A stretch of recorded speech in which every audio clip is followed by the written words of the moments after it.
Təsəvvür edin ki, siz düz 30 il davam edən çox uzun və yorucu bir şahmat partiyası oynayırsınız. Özü də çox əsəb çorlayan bir partiya. Bəli, tamamilə. Amma ən pisi odur ki, masanın ətrafındakı hakimlər rəqibinizin formasını geyinib. Yəni, belə bir vəziyyətdə oyunu necə qazana bilərsiniz? Çox absurd səslənir, elə deyilmi? Düzdür. Kənardan baxanda mümkünsüz görünür. Baku Talks'a xoş gəlmisiniz. Bugünkü mənbələrin dərinliklərinə səyahətimizdə məhz bu mürəkkəb suala cavab axtaracağıq. Qarşımızda 90 səhifəlik olduqca əhatəli və ciddi bir tədqiqat sənədi var. Aha. Bu sənəd Qarabağ münaqişəsində Azərbaycanın illər boyu yürütdüyü diplomatik və strateji gedişləri təhlil edir.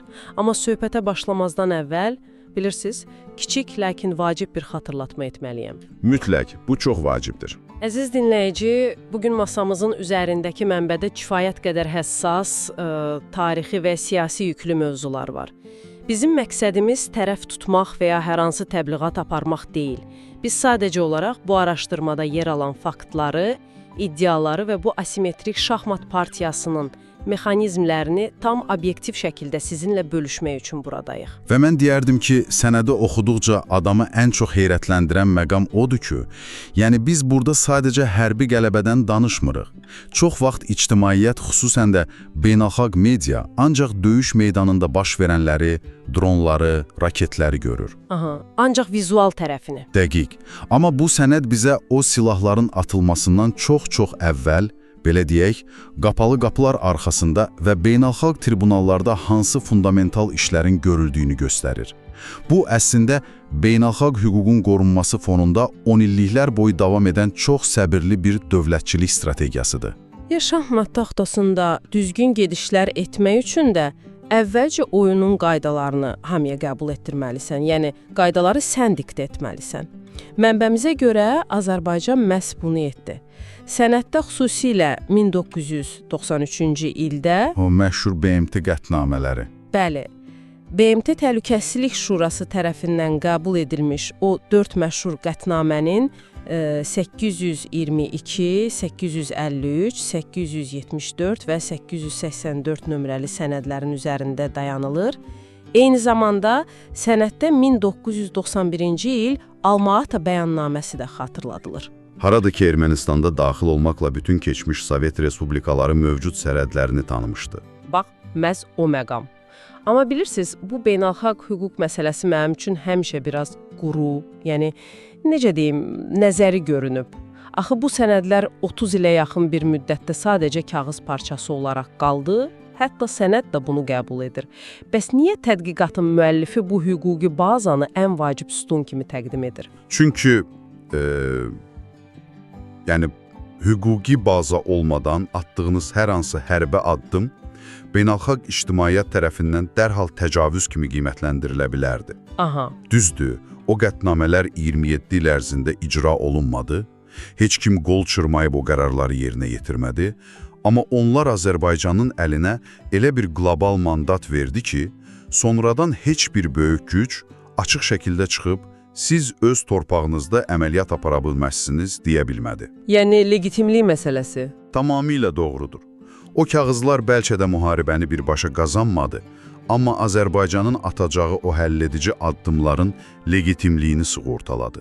Bu diplomatik dildə çox güclü bir sipərdir və bunu qurmaq heç də asan deyil. Sipər demişkən gəlin bunu biraz aydınlaşdıraq. O hüquqi sipərin arxasında qurulan iqtisadi müdafiə xəttinə baxaq. Çünki sənəd burada çox maraqlı bir keçid edir. Azərbaycan beynəlxalq hüququ öz tərəfinə çəkdikdən sonra çox, belə deyək, praqmatik bir strategiyaya keçid etdi. Mənbəmiz bunu multivektor, yəni çox vektorlu xarici siyasət adlandırır. Aha, enerji diplomatiyası. Bəli.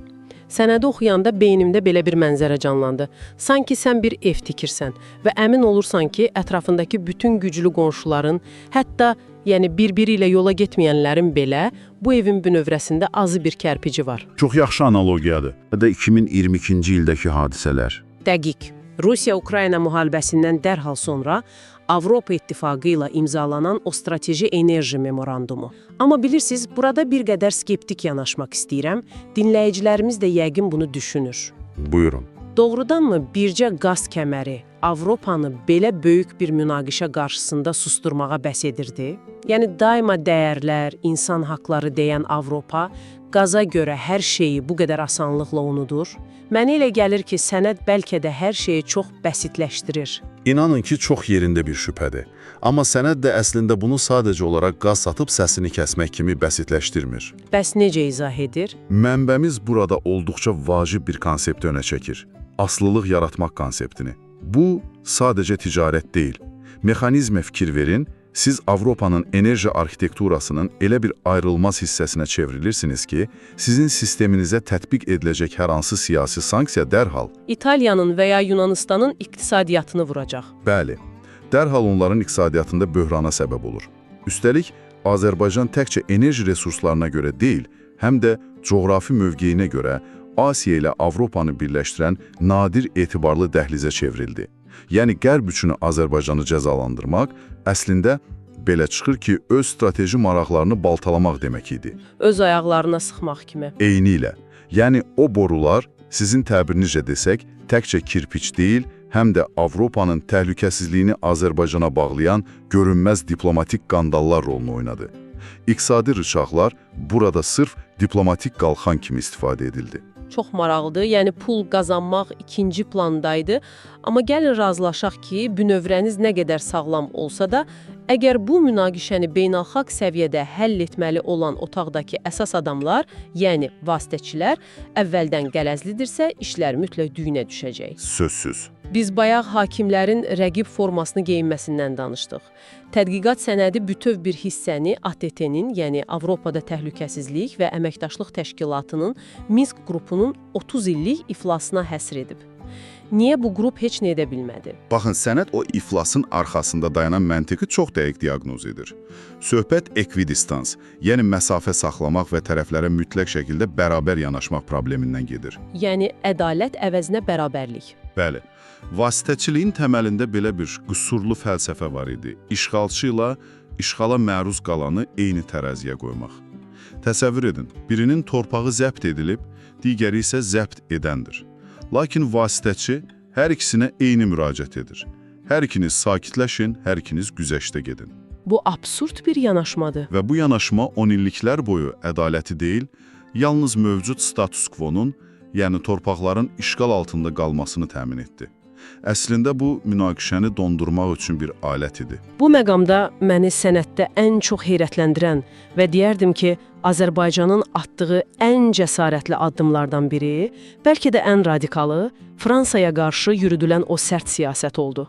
Fransa məsələsi həqiqətən unikal bir keysdir. Yəni, biz bilirik ki, Fransada 500 mindən 750 minə qədər bölük təşkilatlanmış və siyasi cəhətdən çox aqressiv bir erməni diasporu var. Fransa həm də Minsk qrupunun 3 həmsədrindən biri idi. Müharibə zamanı və ondan sonra Fransa Senatının o məşhur Qarabağın müstəqilliyini tanıması qərarı, sonra Prezident Macronun açıq bəyanatları, vəziyyət tamamilə çılpaqlaşmışdı. Neytrallıq illüziyası tamamilə dağıldı. Dəqiq. Lakin Azərbaycanın reaksiyası sadəcə quru bir diplomatik nota verməkdən ibarət olmadı. Sənəd göstərir ki, Azərbaycan qoşulmama hərəkatı kimi nəhəng bir qlobal platformadan istifadə edərək, Fransanın Afrikadakı, xüsusən Sahel regionundakı və Yeni Kaledoniyadakı müstəmləkəçi siyasətini hədəf aldı. Düzünü desəm, mən bunu oxuyanda şoka düşdüm. Niyə? Çünki bilirsiniz, BMI Təmin Təhlükəsizlik Şurasının daimi üzvü olan nüvə dövləti Fransaya bu cür qlobal miqyasda və özünün ən həssas nöqtəsindən meydan oxumaq. Bu, böyük bir dövlət üçün belə risklidir. Bu addım siyasi intihar deyildimi? Necə oldu ki, Azərbaycan bu riski ala bildi? Baxın, əslində burada ən maraqlı məqam odur ki, əgər bunu tək başına etsəydiniz, bəlkə də riskli olardı. Lakin mənbə, Azərbaycanın tətbiq etdiyi bu əks həmlə diplomatiyasının incəliyini göstərir. Bu, əsl geopolitik judo fəndidir. Judo fəndi? Bəli, rəqibin gücündən özünə qarşı istifadə etmək. Fransa Qafqazda insan haqları və ədalət pərdəsi arxasında çıxış edərkən, Azərbaycan döyüş meydanını minlərlə kilometr uzağa, Afrikaya və Okeaniyaya daşıdı. Qoşulmama hərəkatının sədri kimi Azərbaycan 120 ölkənin tribunasından Fransaya dedi ki, siz başqalarına insan haqları dərsi keçməzdən əvvəl gedin Afrikadakı kolonial siyasətinizə, sümürdüyünüz ölkələrin vəziyyətinə baxın. Mexanizm çox sadə, amma sarsıdıcı idi. Fransa birdən-birə özünü beynəlxalq arenada müttəhəm kürsüsündə tapdı və müdafiə olunmağa məcbur qaldı. Sənəd bizə sübut edir ki, həm bir tərəf vasitəçi olub, həm də tərəflərdən birinə qeydi-şərtsiz dəstək verib silah satmaq mümkün deyil. Azərbaycan bu riyakarlığı qlobal cənubun gücü ilə ifşa etdi. Judo bənzətməniz doğrudan da çox dəqiqdir, amma gəlin bu böyük siyasi, belə deyim, makro səviyyələrdən biraz aşağı, sırf insanlıq müstəvisinə inək. Çünki sənədi oxuduqca hiss edirsən ki, o xəritələrdəki xətlər, koordinatlar sadəcə torpaq parçası deyil. Yəni bunlar real insanların dağılmış həyatları, məhv edilmiş mədəniyyətləri idi.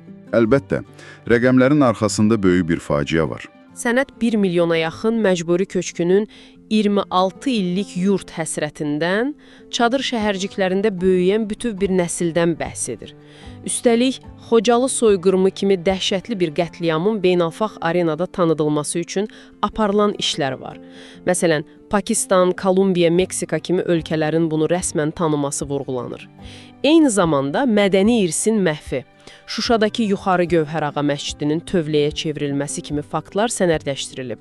Bütün bunlar beynəlxalq hüququn kobud pozuntusuydu. Bəli.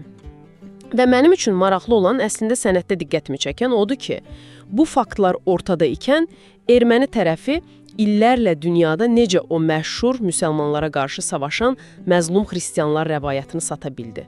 Yəni, və Azərbaycan bu olduqca emosional manipulyasiya üzərində qurulmuş informasiya savaşına necə cavab verdi? Sualınızın kökündə sənədin ən mühüm mövzularından biri dayanır. Buna etik diplomatiya deyirlər. Erməni tərəfinin illərlə formalaşdırdığı o dini rivayət Qərb mediasında çox asan alıcı tapır. Axı Qərb belə hekayələrə həssasdır. Lakin Azərbaycan nə etdi? Bu dini narrativi rədd edib, dini bir müstəvidə mübahisəyə girmədi. Çərçivəni dəyişdi. Tamamilə. Məsələni sırf beynəlxalq hüquq, insan haqları və multikulturalizm çərçivəsinə köçürdü. Azərbaycan dünyəvi bir dövlət olduğunu, fərqli dinlərin və mədəniyyətlərin birgə yaşayış modelini ortaya qoydu. Amma bilirsiniz, bunun ən böyük sübutu kağız üzərində yox, 2020-ci il müharibəsi zamanı döyüş meydanında verildi. Döyüş meydanındakı etik diplomatiya. Bax, bunu biraz açmalıyıq əziz dinləyici üçün. Silahın etiği necə olur axı? Gəlin çox konkret bir nümunəyə baxaq. Sənəddə Human Rights Watch və Amnesty International kimi təşkilatların hesabatlarına istinad edilir. Müharibə dövründə Ermənistan cəbhə xəttindən onlarla kilometr uzaqda olan, heç bir hərbi əhəmiyyəti olmayan şəhərlərə, məsələn Gəncəyə gecə yarısı o məşhur Skud ballistik raketlərini atırdı. Bəli, bu çox dəhşətli kadrlar idi. Və ya Bərdəyə beynəlxalq hüquqla qadağan olunmuş kasetli sursatlar atırdı. Bir dəqiqə, bu kasetli sursatlar məsələsini dəqiqləşdirək. Çünki hamı bunun texniki tərəfini bilməyə bilər. Yəni, bu sursatlar ingiliscə cluster munitions deyilir. Havada açılır və içindən yüzlərlə kiçik bomba geniş bir əraziyə səpələnir. Bəli, təsiri çox genişdir. Yəni, futbol meydançası böyüklüyündə bir ərazidə hər şeyi məhv edir. Hədəf seçmək qabiliyyəti yoxdur. Bu, birbaşa mülki əhaliyə qarşı terror deməkdir. Tamamilə doğrudur. Qadın, uşaq fərqi qoymur. Məqsəd yalnız xaos və qorxu yaratmaq idi. Bəs Azərbaycan buna necə cavab verdi? Azərbaycan eyni şəkildə ballistik raketlərlə qarşılıq verə bilərdimi? Əlbəttə. Lakin sənəd göstərir ki, Azərbaycan sırf yüksək texnologiyalı, hədəfli dron zərbələri, yəni gəzən sursatlar vasitəsilə cavab verdi. Gəzən sursatlar, yəni loitering munitions, kamikadze dronlar. Bəli. Bu texnologiya səmada saatlarla dolaşır, spesifik hərbi hədəfi müəyyən edir və millimetrlik dəqiqliklə yalnız onu, məsələn, hərbi radarları və ya zenit raket komplekslərini məhv edir. Azərbaycan bu hərbi nizam-intizamla dünyaya göstərdi ki, onun savaşı mülki əhali ilə deyil, işğalçı ordu ilədir. Bax, etik diplomatiya budur. Bu doğrudan da çox tultarlı bir arqumentdir. Səni ballistik raketlə vurarkən belə beynəlxalq müharibə qaydalarına sadiq qalırsan, amma reallıq budur ki, əxlaqi və hüquqi cəhətdən nə qədər haqlı olursan ol, o kağız üzərindəki qərarları reallığa çevirmək üçün o dəqiq silahları sənə verəcək güclü və etibarlı çiyndaşları lazımdır. Yoxsa tək başına çox çətindir. Mütləq, sənədin regional ittifaqlar hissəsi əslində bu diplomatik şahmatın ən maraqlı fazasıdır. Gəlin o ittifaqlara baxaq. Türkiyə ilə qardaşlıq və hərbi ittifaq zaten aydındır. Bayraktar TB2 dronlarının rolu, 2021-ci ilin Şuşa bəyannaməsi bu münasibətləri tam başqa bir hərbi siyasi zirvəyə qaldırdı. Amma məni ən çox təəccübləndirən Pakistanın mövqeyi oldu. Pakistanın dəstəyi doğrudan da unikali. Yəni, niyə Asiyada yerləşən nüvə dövləti olan Pakistan ümumiyyətlə Ermənistanı bir dövlət kimi tanımaqdan imtina etdi? Yəni, bu sadəcə diplomatik əlaqə qurmuram demək deyil, bütövlükdə sənin mövcudluğunu tanımıram deməkdir. Bu, çox radikal bir addımdır. Bunun arxasında hansı məntiq dayanır? Baxın, Pakistanın bu prinsipial mövqeyi əslində İslam Əməkdaşlıq Təşkilatı daxilində Azərbaycanın apardığı uzunmüddətli işin nəticəsidir. Pakistan Kəşmir məsələsində Azərbaycanın bir mənalı dəstəyini görürdü və buna qarşılıq olaraq tam bir qardaşlıq nümayiş etdirdi. Bu sadəcə bazarlıq deyildi. Qarşılıqlı etimad məsələsidir. Bəli, Azərbaycan elə bir şəbəkə qurdu ki, İslam dünyasının siyasi güc mərkəzləri onu qeyd-şərtsiz dəstəklədi. Amma diqqət edin, eyni vaxtda Azərbaycan İsraillə da çox sıx, praqmatik və mürəkkəb bir müttəfiqlik qura bildi. Bəli, bayaq adını çəkdiyimiz o harab dronları məhz İsrailin hərbi sənayesinin məhsuludur. Düzdür. Üstəlik, bu tərəfdaşlıq regionda İrana qarşı çox incə bir balans rolu oynadı. Bir tərəfdən Pakistan və Türkiyə, digər tərəfdən İsrail. Belə bir kombinasiyanı idarə etmək böyük diplomatik ustalıq tələb edir. Bax, elə bu tarazlıq məsələsində mənim başım tamamilə qarışır. Yəqin ki, dinləyicilərimiz də eyni şeyi düşünür. Bəs Rusiya? Yəni, biz bilirik ki, Rusiya 10 illiklər boyu Ermənistanın əsas təhlükəsizlik qarantı olub. Orada hərbi bazaları var. Necə oldu ki, elə həmin Rusiya 10 noyabr bəyanatına vasitəçilik edib, əslində Azərbaycanın bu hərbi qələbəsini rəsmiləşdirdi? Bu sənədin ən dərin analizlərindən biridir. Azərbaycan o böyüklükdə Rusiyanı necə neytrallaşdırdı? Bu sadəcə Türkiyənin regiondakı çəkisindən çəkinmək idi, yoxsa başqa bir mexanizm var idi? Mənbəmiz bunu Prezident İlham Əliyevin Rusiya ilə qurduğu uzun müddətli, ehtiyatlı iqtisadi və diplomatik balansla izah edir. Azərbaycan, məsələn, bəzi digər post-Sovet ölkələri kimi NATO-ya can ataraq Rusiyanı açıq şəkildə qızıqlandırmadı. Qırmızı xətləri keçmədi. Eynilə. Lakin eyni zamanda Rusiyanın hərbi bloku olan KTM-T'yə də qoşulmadı. Sırf müstəqil siyasət yürütdü. Beləliklə, Rusiya anladı ki, sırf Ermənistanın ərazi iddialarına görə Azərbaycan kimi sabit və güclü bir qonşu ilə münasibətləri korlamaq onun öz maraqlarına zərbədir. Rusiya 10 noyabr bəyanatı ilə sülh-məravlarını bölgəyə yerləşdirməklə öz nüfuzunu qoruduğunu hesab etdi. Amma bununla da bitmədi axı. Əgər proses orada dayansaydı, yenə boz zonalar qalacaqdı. Sənəd 2023-cü ilin sentyabrına, o məşhur 24 saatlıq antiterror əməliyyatına xüsusi toxunur. Bəli, bu artıq suverenliyin təm bərpası idi. Azərbaycan 3 il ərzində siyasi mühiti tam yetişdirdi və cəmi 24 saat ərzində o qanunsuz rejimi ləğv etdi. Əgər bunu böyük mənzərə ilə əlaqələndirsək, görərik ki, məsələ təkcə torpaqları qaytarmaqla bitmir. Bəs nə ilə davam edir? Sənəd izah edir ki, Zəngizur dəhlizi ideyası, Bakı-Tbilisi-Qars dəmir yolu layihələri ilə Azərbaycan bütün Avrasiyanın nəqliyyat və geosiyasi xəritəsini yenidən cızır. Qələbənin konsolidasiyası məhz budur. Doğrudan da heyrətamiz bir ardıcıllıqdır. İstəyirəm artıq bu 90 səhifəlik mürəkkəb mənzərənin əsas yekunlarını dinləyicilərimiz üçün cəmləyək. Bizim təhlil etdiyimiz sənəd əslində 5 əsas sütunu ortaya qoyur. Birincisi, sarsılmaz hüquqi təməl. İkincisi, strateji enerji asılılıqları yaratmaq. Üçüncüsü, Minsk qrupu kimi qərəzli vasitəçiliyi zərərsizləşdirmək. Dördüncüsü, Türkiyə, Pakistan, İsrail kimi ölkələrlə mükəmməl ittifaqlar qurmaq və 5-incisi dəqiq informasiya strategiyası və etik diplomatiya. Mən tamamilə razıyam. Sənədin gəldiyi son qənaət də budur. Diplomatiya sadəcə masada danışmaq deyil, bu elementlərin hamısını bir orkestr kimi sinxron idarə etmək sənətidir. Çox gözəl fikirdir. Əziz dinləyici, bugün bizimlə birlikdə mənbələrin dərinliklərinə etdiyiniz bu səyahətin sonunda sizə özünüzlə aparmanız üçün dərin və bir qədər sərt bir sual vermək istəyirəm. Aha, maraqlıdır. Bugün təhlil etdiyimiz bu sənəd bizə çox sərt bir reallığı göstərir. BMT-nin o 4 qətnaməsi 27 il kağız üzərində qaldı. Görünür ki, müasir dünyada beynəlxalq hüquq ancaq sizin onu tətbiq etmək üçün iqtisadi, diplomatik və hərbi gücünüz olduqda işləyir. Əgər qlobal ədalət yalnız güclü olanın öz haqqını öz alması ilə bərqərar olursa, o zaman beynəlxalq təşkilatların və dünya sülh arxitekturasının gələcəyi necə olacaq? Bu barədə doğrudan da biraz düşünməyə dəyər. Mütləq düşünməyə dəyər. Baku Talks'un bugünkü dərindən təhlilinin sonuna gəldik. Bizə bu uzun səyahətdə qoşulduğunuz üçün təşəkkür edirik. Növbəti araşdırmalarda görüşənədək özünüzə yaxşı baxın.